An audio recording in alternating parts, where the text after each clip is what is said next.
Hi and welcome to GeeksforGeeks. In this tutorial, we will learn about arrays in C++. An array is a collection of items stored at continuous memory locations. The idea is to declare multiple items of same type together. For an array of size n, the elements are stored from index 0 to n-1, like this. Here, the size of array is 9 and values are stored from index 0 to 8. There are multiple ways of declaring an array. To declare an array, we just write the data type for that array, followed by its name and the size in square brackets, like this.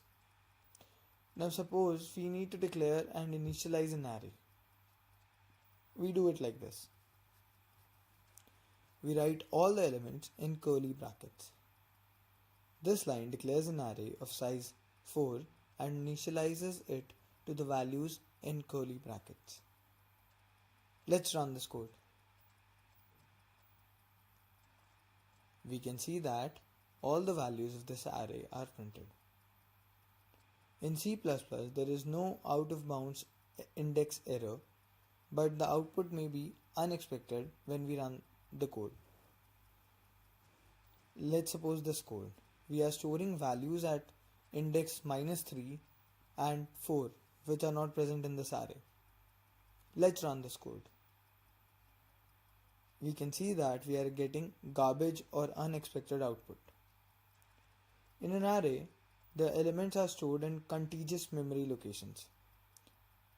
Let's see how this works. We have an array of size 5 and we are printing the address of array using the ampersand operator. We can see that 5 blocks of size integer are allocated by the compiler when we run this code. This proves that contiguous memory location is done by the array. So in this tutorial we started learning about arrays in C++. We will continue learning more about arrays and C++ in the coming tutorials. Thank you for watching. Please leave us your likes and comments in the comments section.